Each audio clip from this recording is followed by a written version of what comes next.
My name is Anastasia Walter, and today I'm going to be giving my persuasive speech on lowering the drinking age in the United States.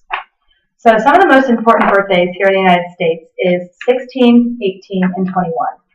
Your 16th is when you can get your driver's license and potentially get your first car. Your 18th, you become a legal adult in the eyes of the law. And your 21st birthday, you get to legally drink. But why do we make the distinction between 18 and 21?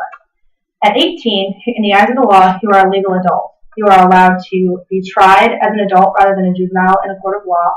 You can enlist in the military, and you can vote in all elections, all before you can drink your first legal beer. I emphasize legal because people under the age of 21 still drink. It is my goal to persuade you that the drinking age in the United States should be lowered to 18, not only for societal and cultural reasons, but also based on statistics from other countries around the world. As a current 21-year-old, I can tell you that my first beer, shot, and mixed drink were all before I was 21.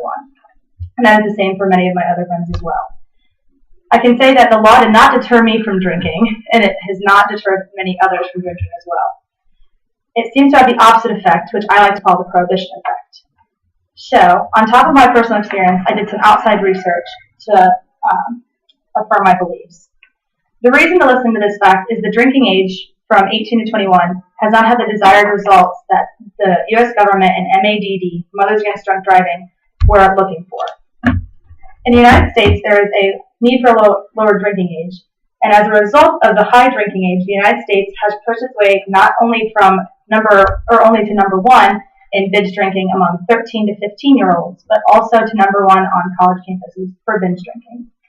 From the years 1993 and 2001, there was a 56% increase in binge drinking between the ages 18 to 20, 10 to 20 years after the legislation to increase the drinking age was passed in 1983. This shows the overall ineffectiveness of the legislation in 1983, pushed by the U.S. government and MADD.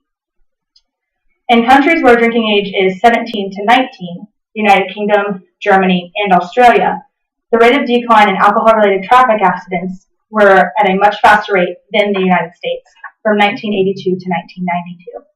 The United Kingdom had a 50% decline, Germany had a 37% decline, and Australia had a 32% decline, while the U.S. only had a 26% decline in alcohol-related traffic accidents.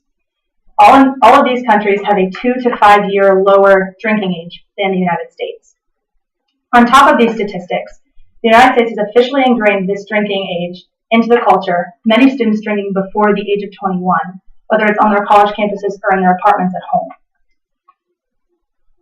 Many people nowadays use their 21st birthday as a day to get wasted and get drunk, rather than tasting their first taste of alcohol. This raising the drinking age made this culture from a drinking culture into a binge drinking culture.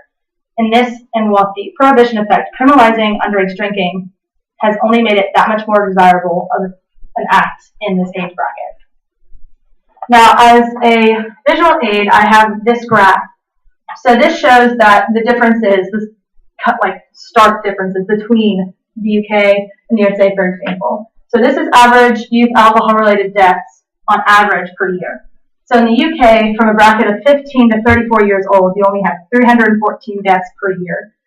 Australia has, in the age bracket of 15 to 24 years old, you have 260 deaths per year. Canada has, with an age bracket of greater than 18 years old, they have 3,500, a little bit closer to the United States, with their bracket of being older than 21 years or older, with 4,358 deaths on average per year for youth alcohol-related deaths.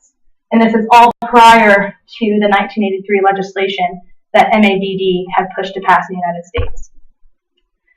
To summarize everything gone over, the United States was concerned with being immersed in a drinking culture and made it worse by creating a binge drinking culture, raising the age from 18 to 21. The goals of this act were essentially produced the opposite effect of which they were looking for. So countries with a lower drinking age, in summary, actually have been able to keep the drinking-related deaths to a minimum in comparison to the United States. In this country, we value opinions. In many instances, as in with our democratic elections, we seek the opinions of others. The next step after education on this topic is to make a change. There are lobby groups in America with their purpose of creating differences in the legislation.